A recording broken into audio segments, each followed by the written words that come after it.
il y a les polémiques politiques que l'on connaît et il y a le fond du problème. Reprenons la question d'abord autour des enfants handicapés. Vendredi dernier, lors d'une discussion avec les enseignants à Haunecourt-sur-Escaut, le candidat Éric Zemmour a expliqué ceci.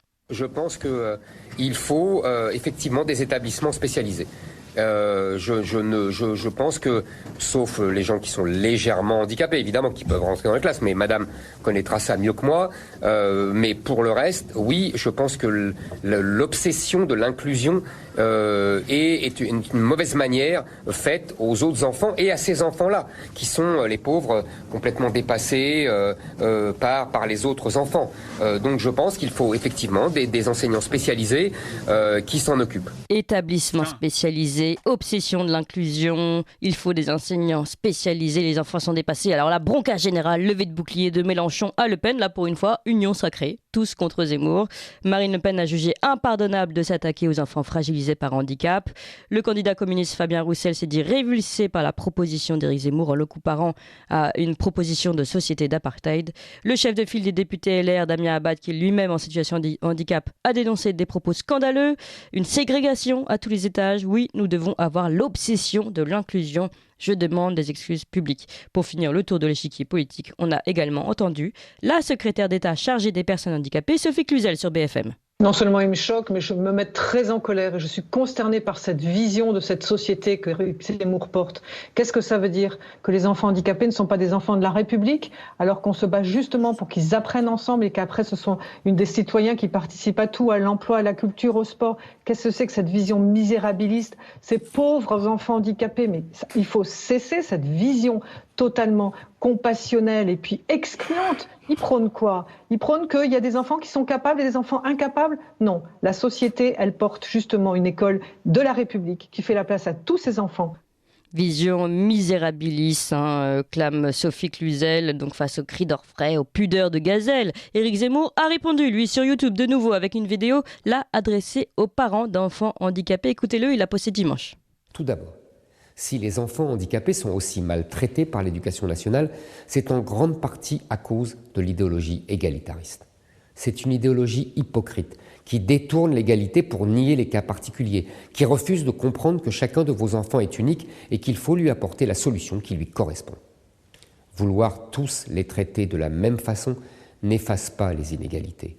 Cela les aggrave et peut même les rendre irréparables. Évidemment, dans certains cas, la scolarisation en milieu ordinaire est souhaitable. Elle est une chance et certains enfants handicapés font des miracles à l'école et dépassent leurs camarades par leur travail et leur intelligence. Mais d'autres fois, et c'est ce que des parents m'ont raconté avec tristesse, leurs enfants souffrent de cette indifférenciation. Ils souffrent de cette tyrannie de la normalité. Ils souffrent d'être différents et de ne pas avoir une école qui accepte leurs différences. Ils souffrent de ne pas avoir assez d'accompagnants pour les aider à progresser. Et leurs parents souffrent aussi.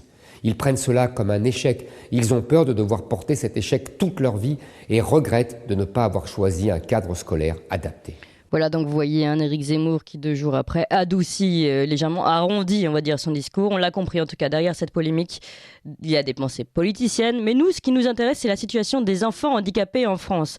Une chose est sûre, c'est qu'on nous parle tous les jours d'égalité, d'égalitarisme à longueur de journée, mais que dans les faits, à l'école, la situation des enfants handicapés est loin d'être bien traitée. Et comptons d'ailleurs à ce sujet un rapide extrait d'un JT de France 2. Chaque jour, des milliers d'enfants handicapés sont amenés à traverser la frontière pour atteindre la Belgique, parfois au terme d'un long trajet, pour être scolarisés dans des structures adaptées. Pourquoi ? Parce que ces structures n'existent pas en France. Le grand paradoxe, c'est que les trajets et la prise en charge de la scolarité sont intégralement remboursés et que cela coûte très cher à la sécurité sociale et aux collectivités locales. Regardez l'enquête. Devant cette école belge, ces adultes qui viennent chercher les enfants ne sont pas leurs parents. Ces hommes et ces femmes sont chauffeurs de taxi. Par dizaines, matin et soir, ils garent leurs véhicules ici. Les enfants sont tous des handicapés français. Ils n'ont d'autre choix que d'être scolarisés en Belgique et de prendre ces taxis dans lesquels ils passeront de longues heures chaque jour. À l'arrivée, la course sera facturée 160 €, intégralement payée par la sécurité sociale française. Voilà, vous entendez ces milliers d'enfants handicapés qui traversent la frontière tous les jours pour aller à l'école en Belgique dans des structures qui n'existent pas en France. Alors, est-ce que tout va pour le mieux dans le monde de l'égalitarisme et est-ce qu'il faut prôner l'égalitarisme? C'est un peu le sujet du jour autour de cette enfance handicapée. Pour en parler, nous sommes avec Sophie Audugé, déléguée générale de SOS Éducation. Bonjour Sophie Audugé. Bonjour Clémence, bonjour à tous. Et nous sommes également avec Louise, professeure des écoles spécialisées. Bonjour Louise. Oui, bonjour Clémence. Vous travaillez dans un hôpital de jour en tant qu'enseignante et coordinatrice pédagogique. Vous avez, si je vous ai contacté, c'est moi qui suis allée vous chercher, vous avez témoigné, écrit un long témoignage apporté sous la vidéo d'Éric Zemmour et qui a été d'ailleurs reprise ensuite par le compte des profs avec Zemmour sur Facebook pour que tout le monde nous suive. Et vous dites, voilà, je souhaite apporter mon témoignage sur la scolarité des enfants handicapés. Je suis enseignante spécialisée en fin de carrière et je travaille dans un hôpital de jour. Notre établissement accueille des enfants et des adolescents présentant des troubles psychiques nécessitant une prise en charge plus ou moins longue. Et alors, je voudrais commencer par vous, Louise, parce que c'est un témoignage. Comment avez-vous réagi aux vidéos d'Éric Zemmour, la première et la seconde ? Alors, concernant la première, ce qui a démarré la polémique, en fait, moi, j'ai tout de suite été interpellée parce que je vis ça au quotidien et que c'était pour moi impossible d'entendre qu'il fallait absolument que tous les enfants handicapés soient dans le milieu, ce qu'on appelle nous le milieu ordinaire. Voilà. Donc ça a été ma première réaction et du coup je me suis dit mais je ne comprends pas. Il y a des choses comme ça qui sont vécues au quotidien par nous les enseignants spécialisés et moi encore en tant que coordonnatrice pédagogique, je participe à des réunions qui justement décident du devenir de ces enfants et des prises en charge, des différentes prises en charge.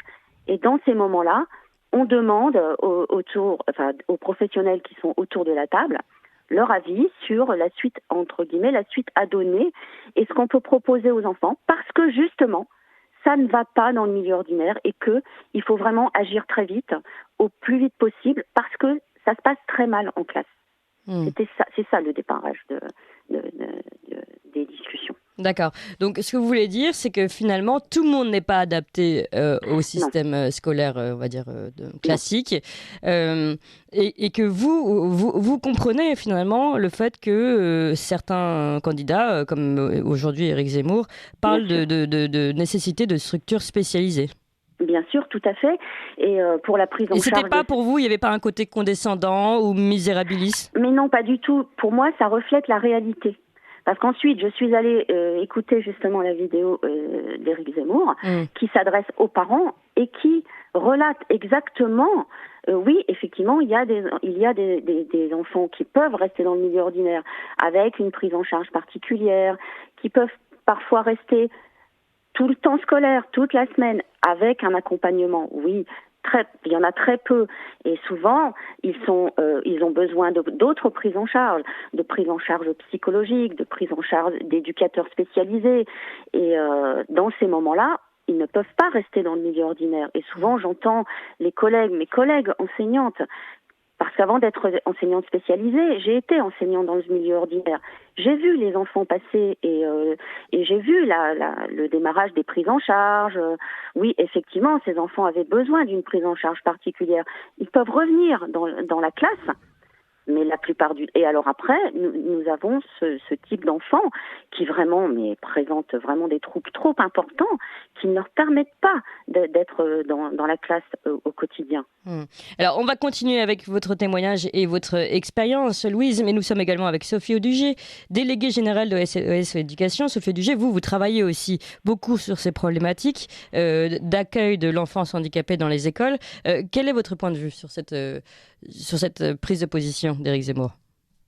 Alors, écoutez, moi, la première réaction, c'est que je suis bien plus choquée par l'ensemble des indignés qui sont venus crier au micro de tous les médias qu'ils étaient choqués et tout un ensemble d'adjectifs qui n'avaient pas leur place. Il n'y en a pas un dans leur proposition politique, dans leur politique éducative, qui a un vrai projet pour l'inclusion des enfants en situation de handicap à l'école.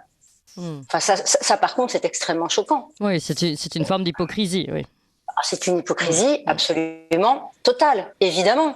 Et je veux dire, la seule chose qu'il trouve à dire quand effectivement M. Zemmour sort d'une réunion avec des enseignants qui lui expriment des difficultés concrètes de terrain, c'est de dire que finalement, ce que disent les enseignants qu'ils vivent sur le terrain serait faux et que eux, de leur siège, se permettent de dire que tout va bien dans le monde de l'inclusion scolaire en France. C'est absolument faux. C'est absolument faux. Ça va très mal. Alors effectivement, il y a une loi qui est la loi de 2005 qui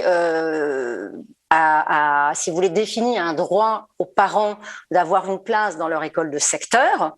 Par contre, derrière les formules politiques, quels ont été les moyens mis en place? Eh bien, ils sont extrêmement pauvres et absolument pas à la hauteur des enjeux.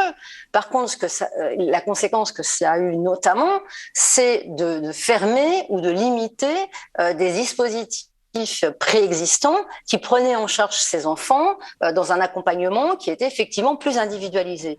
Donc il faut bien voir que le sujet, une fois encore, et heureusement que vous en parlez dans votre matinale, Clémence, parce que personne finalement traite le sujet de fond. Oui. Le problème, c'est qu'effectivement, c'est extrêmement complexe. Pourquoi ? Parce que quand on parle de situations de handicap, on a des situations de handicap qui sont très différentes. Bien sûr. On peut les caractériser très rapidement en 3 groupes. On va avoir un handicap, on va pouvoir dire fonctionnel, c'est-à-dire par exemple des non-voyants, des malentendants, c'est-à-dire des enfants qui ont un déficit d'accès à la vue, à l'ouïe, etc. On va avoir ensuite des enfants qui vont avoir un déficit intellectuel. Donc ces enfants sont des enfants qui vont être limités par leur capacité intellectuelle à accéder au savoir en fonction de l'évolution des niveaux de savoir. C'est-à-dire que plus on va monter en complexité ou en abstraction, plus ces enfants-là vont être en difficulté pour passer d'une classe à l'autre et ça leur sera excessivement compliqué, pour pas dire quasiment impossible. Donc il va falloir faire des aménagements et des adaptations très importantes. Et puis il y a une autre catégorie d'enfants qui sont les enfants qui ont des troubles spécifiques des apprentissages, qu'on nomme, on va dire rapidement les 10. Donc on va retrouver les plus connus qui sont les dyslexiques, les dyspraxiques, on va également avoir les dysphasiques, les dysorthographiques. Et ces enfants-là, eux ont des capacités intellectuelles absolument préservées. Par contre, ils ont des troubles développementaux qui font que l'accès habituel pour accéder aux apprentissages n'est pas fonctionnant chez eux. Donc, il faut trouver d'autres moyens, si vous voulez. Et à côté de ça... Voilà. Et à côté de ça, on a évidemment les enfants qui sont en situation de handicap physique, qui sont en fauteuil roulant, etc., où là, on est plus sur des espaces qui permettent d'accéder aux établissements scolaires que véritablement des freins aux apprentissages par leur fonctionnement cérébral. Voilà, alors, on va avoir tout le temps, ensemble avec vous, Sophie Audugé, et avec vous, Louise, Sophie Audugé, déléguée générale de SOS Éducation, de revenir sur la problématique de chacun. Justement, vous avez pris le temps de décrire chaque branche, Sophie Audugé, on va dire, de handicap.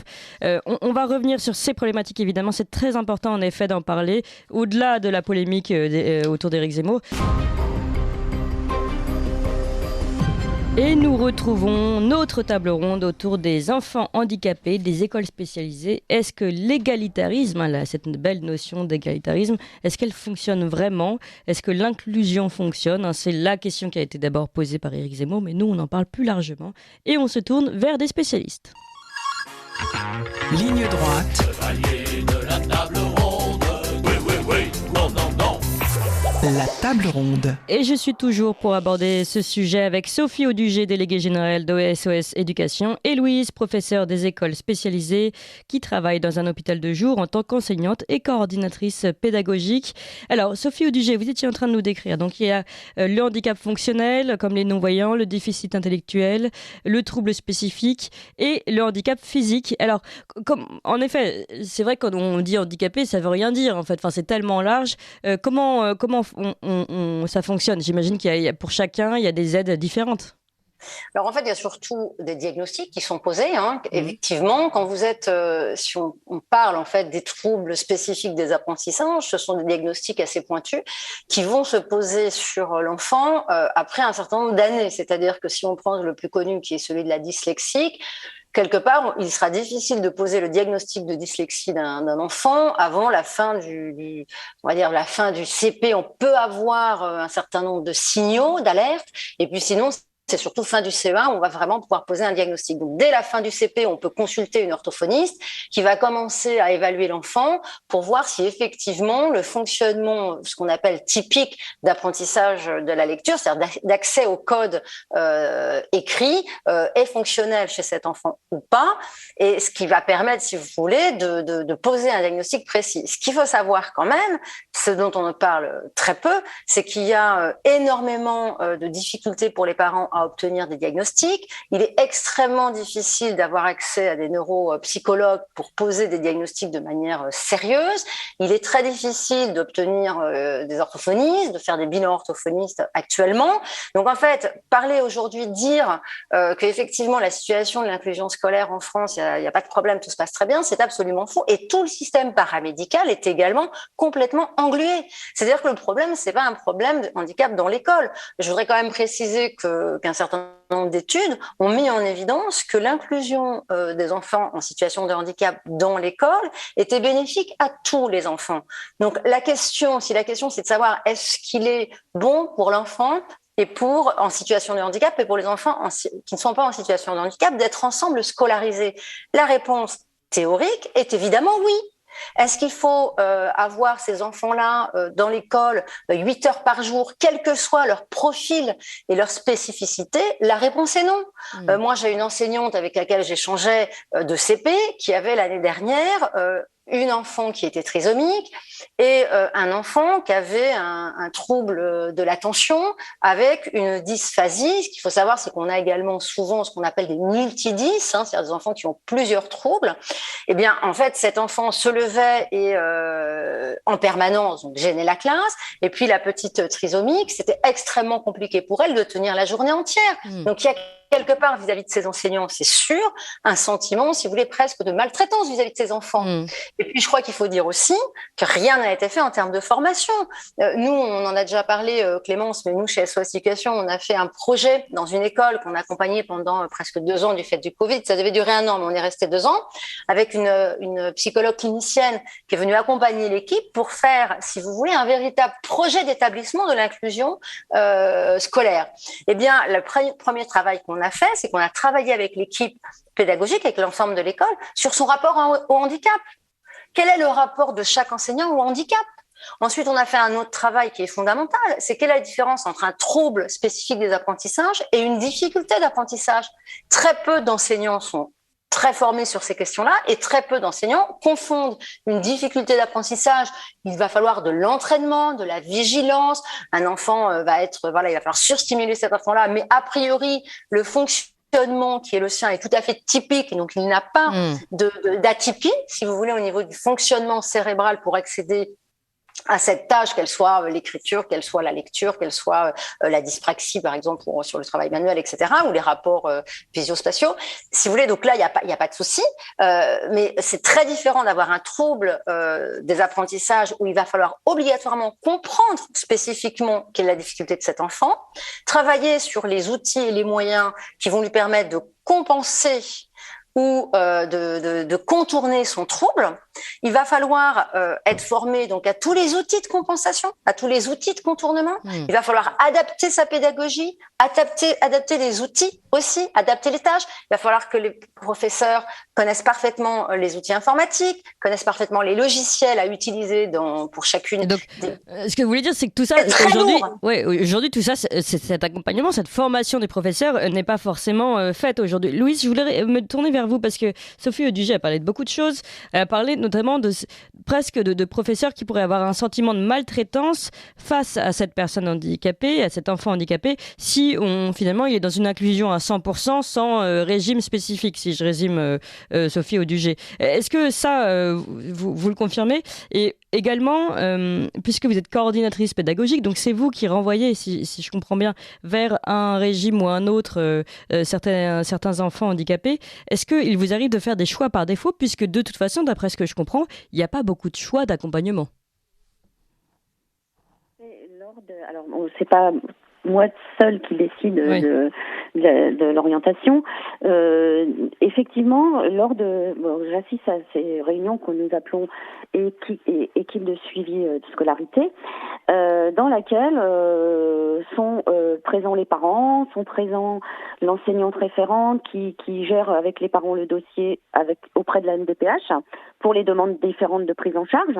On parlait des taxis, j'entendais les taxis ce matin, ça en fait partie. Et souvent, parce que dans notre établissement, nous accueillons aussi des enfants autistes qui sont aussi dans différents autismes.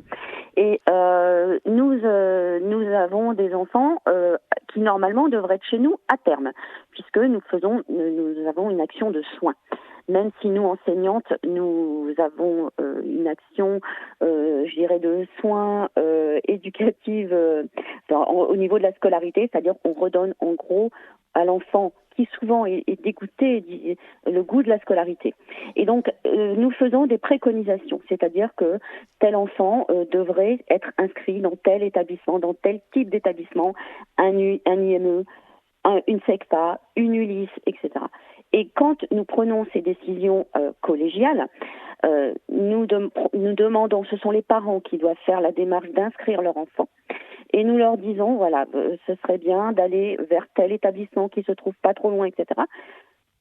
Présentez-vous, faites votre inscription dans l'établissement, tout en sachant que le délai d'attente va être extrêmement long, qui peut être même jusqu'à 6 ans, 7 ans.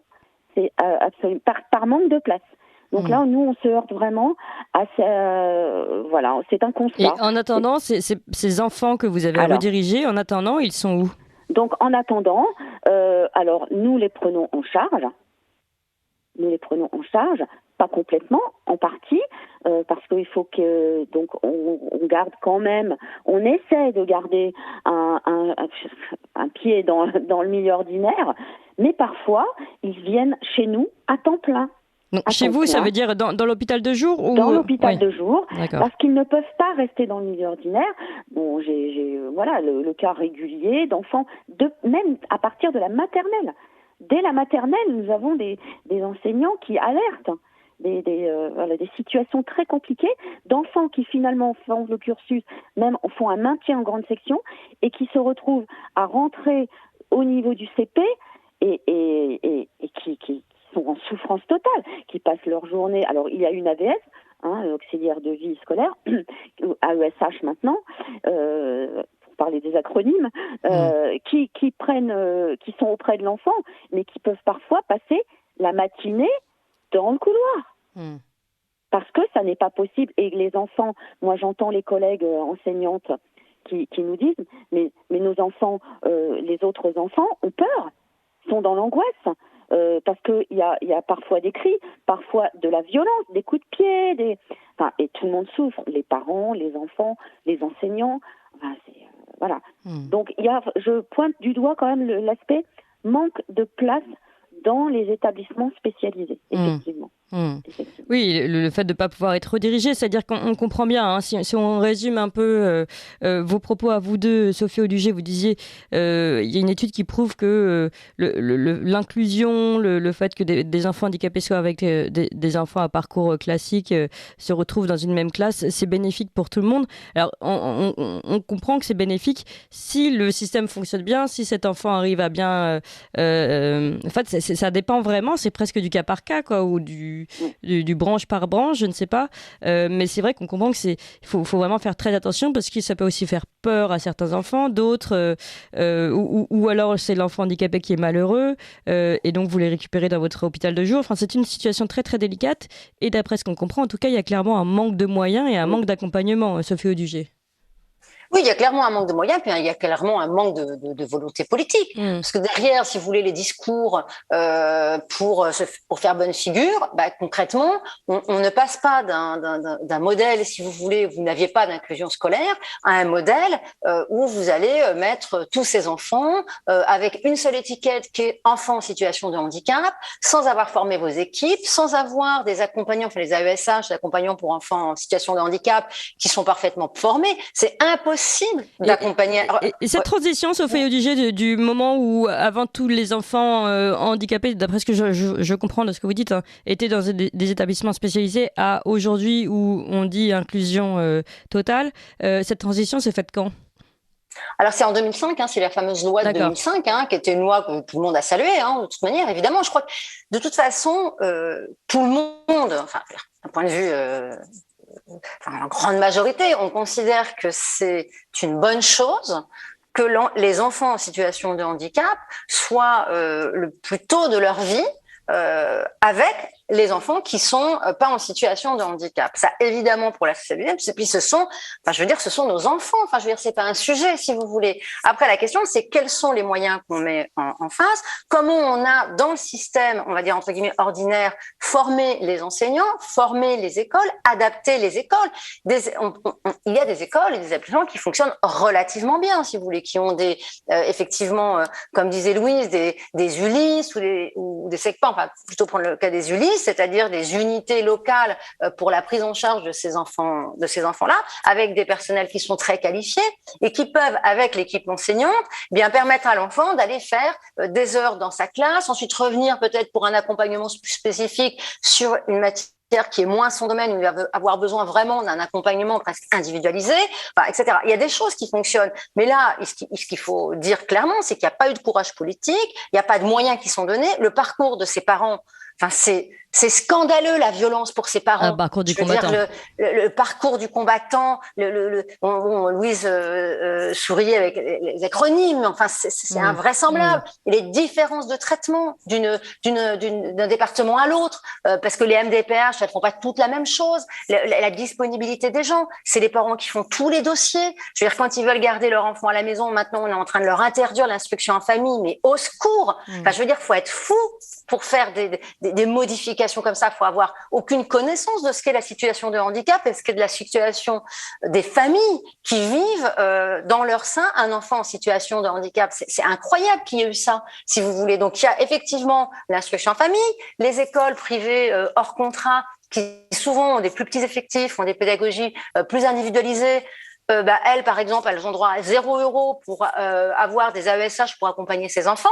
Je veux dire, soit ce sont les enfants de la République, comme nous l'a dit la ministre, ils ne sont pas les enfants de la République, mais je veux dire, ça peut être un poids et deux mesures. Soit l'école publique est capable de les accueillir dans le respect de manière totale. Moi, je vais être très claire. Je veux dire, il y a quelque temps, on a été contacté par un papa qui était seul avec un enfant, ce qu'on appelle autiste non-verbal, parce qu'on parle des autistes Asperger qui ont une grande mémoire, mais il y a, comme le disait Louise, il y a d'autres profils d'autistes, notamment les autistes qui sont donc non-verbaux, sont vraiment un handicap excessivement lourd. Je veux dire, ce papa, il se retrouvait tout seul avec cet enfant, il devait travailler et il n'avait pas de place. Il n'avait pas de place, pourquoi ? Parce qu'effectivement, nous, on a fait des recherches au niveau de l'inspection, etc. Qu'est-ce qu'on a dit ? L'école n'en voulait plus. Parce qu'il faisait peur, parce qu'il était incontrôlable. Il était en 5e. On lui avait garanti une place. Covid aidant, évidemment, ça a quand même permis, voilà. Et puis, après le confinement, l'enfant n'avait plus de place parce qu'il gênait dans l'école. C'est possible. Alors ça, on n'en parle pas. Il a été sorti de l'école, c'est scandaleux. Oui, il avait plus de place. Donc, il était nulle part. Il avait plus de place. Le papa était obligé de se mettre en arrêt de travail. Il vit tout seul avec cet enfant. Louise, ça arrive souvent, ce genre de choses ? Alors, précisément, je peux pas trop le dire, mais effectivement, même dans notre établissement qui prenons en charge effectivement aussi les autistes aphasiques, parce que ces enfants-là, alors là pour le coup à l'école c'est très très compliqué. Et bien même dans notre établissement, nous avons une liste d'attente. Donc ça peut aussi même à l'hôpital donc. On peut aussi leur dire on vous inscrit, mais il va rentrer. Donc, en attendant, il reste dans le milieu ordinaire. Mais dans le milieu ordinaire, de toute façon, au bout d'un moment, les équipes vont leur dire tirer la sonnette d'alarme et dire nous on peut pas, on peut le prendre une demi-journée ou 2 demi-journées et le reste du temps, l'enfant reste à la maison, effectivement. Ah oui, c'est incroyable. Ça veut dire qu'en fait, des enfants peuvent être hors parcours scolaire. Complètement sortis, exclus. Ils vont avoir une inscription. Ils ont leur inscription, effectivement, mais c'est sur le papier. Oui. Et on comprend que... Bien sûr, on comprend les difficultés des équipes qui sont elles-mêmes déjà en surnombre dans les classes. Il y a déjà trop d'élèves, il y a déjà pas assez d'ATSEM, d'accompagnants et tout ça. Donc on comprend que déjà en temps normal c'est difficile. Alors forcément avec un enfant difficile à gérer, Bon, voilà, c'est la catastrophe pour tout le monde et c'est un enfant malheureux et des parents malheureux qui sont obligés, quand c'est un papa seul, d'arrêter de travailler pour s'occuper de son enfant. Mais comment ça peut fonctionner en effet dans la France de l'inclusion, la France des droits de l'homme. En tout cas, c'est vrai Sophie Audugé, c'est très très marquant cet exemple que vous donnez. Oui, non, mais en fait, c'est une réalité. Si vous voulez, vous allez un petit peu vous échangez avec des parents qui ont des enfants en situation de handicap. Si vous voulez, notamment un certain nombre qui ont choisi de faire l'instruction en famille. Ils l'ont pas choisi de gaieté de cœur. Vous choisissez pas, si vous voulez, de sortir votre enfant du système scolaire de gaieté de cœur. Je veux dire, tout le monde sait que c'est mieux pour lui, c'est mieux pour sa socialisation, c'est mieux pour son épanouissement, c'est mieux pour son développement, c'est mieux pour les parents qui sont pas obligés d'apprendre un nouveau métier et de le faire à la maison parce que c'est quand même extrêmement prenant. Enfin, la réalité aujourd'hui, c'est que il y a beaucoup de mieux, il faut dire les choses, il y a des choses qui ont été faites, mais on est très, très, très loin d'avoir un système qui fonctionne. Donc, franchement, l'hypocrisie des derniers jours et les cris d'orfèvre, mais alors vous vous dites, franchement, c'est se moquer du monde. Et moi, vraiment, j'ai tout de suite pensé à tous ces parents qui se battent au quotidien avec des enfants qui sont excessivement méritants. Et puis, il y a également, comme le disait Louise, un problème de place, il y a un problème d'accès au diagnostic, il y a un problème de paramédical. Il faut savoir que c'est très lourd, puisque quand vous avez un enfant, par exemple, dans votre classe, qui a un trouble un peu important, vous allez mettre en place des choses en tant que professeur avec cet enfant. Pour peu que vous soyez, vous, très bien formé, l'enfant va vraiment beaucoup progresser. Bon, il n'y a pas de système de suivi. Vous n'avez pas de livret de suivi qui soit vraiment de qualité, si vous voulez. Vous ne faites pas, par exemple, des réunions pédagogiques, comme ça peut se faire dans des structures spécialisées, où une fois par semaine, une fois par mois, on fait le point sur l'enfant, on voit comment il a progressé, on est en lien avec l'orthophoniste régulièrement, on fait le lien entre ce qui est fait dans le cabinet d'orthophoniste et ce qu'on peut pardon, mais Sophie Audugé, mais comment voulez-vous qu'il fasse ce suivi? Aujourd'hui, je vois déjà les professeurs, moi, de mes enfants, pour être concrète, 4 ans et 6 ans, qui sont déjà débordés, avec notamment en plus cette crise de la Covid à gérer. Tous les jours, il faut vérifier s'il y a bien des tests qui ont été faits, pas de tests, des mails qui sont envoyés aux parents tous les jours. Enfin, on est dans une suradministration des classes bondées et il faudrait qu'ils fassent ça en plus. Ils n'ont pas le temps, malheureusement. Alors non, je pense que c'est possible. Par contre, il faut se donner les moyens. Je veux dire, honnêtement, il y a des établissements qui parviennent à le faire. Alors avec des professeurs qui sont formés, avec des structures, des ULIS ou des structures locales d'inclusion scolaire qui sont en place. Mais ça nécessite un programme, si vous voulez, une politique éducative extrêmement puissante, avec des moyens en accord. Qui finalement, vous savez, le problème, on va aussi dire les choses, c'est qu'entre ce qui a été réduit sur les dépenses de prise en charge de ces enfants-là dans des espaces spécialisés, et puis le passage en 2005 à une école inclusive, je suis pas sûre que tous les fonds qui ont été économisés des structures qui étaient normalement dédiées aient été réinjectés pour réintroduire ces structures dans les écoles, parce que sinon on n'aurait pas ce genre de problème. Il faut effectivement vraiment faciliter la partie administrative. Mais c'est aberrant. Les parents, c'est impossible pour les parents, mais c'est impossible pour les profs. Louise parlait des fameuses ESS, c'est-à-dire les réunions de suivi, les équipes de suivi scolaire dont elle fait partie. Mais enfin là, c'est pareil. Quels sont les professeurs qui peuvent se libérer pour aller avec l'enseignante référente expliquer la situation de l'enfant? Et puis il y a aussi un autre point qui est extrêmement important. Prenons un exemple d'un enfant qui est en situation de handicap qui est connu, c'est-à-dire comme le disait Louise, qui a une reconnaissance qu'on dit MDPH, en sachant que la reconnaissance MDPH varie d'un département à l'autre. Au passage. Donc là, déjà, les dossiers sont extrêmement compliqués à faire. C'est les parents qui s'y collent dans la plupart des cas. Évidemment, les équipes enseignantes qui font un super boulot. Attention, c'est pas du tout de la faute des équipes enseignantes. Oui, bien sûr. Il faut insister là-dessus. Mais il faut savoir que votre enfant est en situation de handicap. Vous avez un dossier.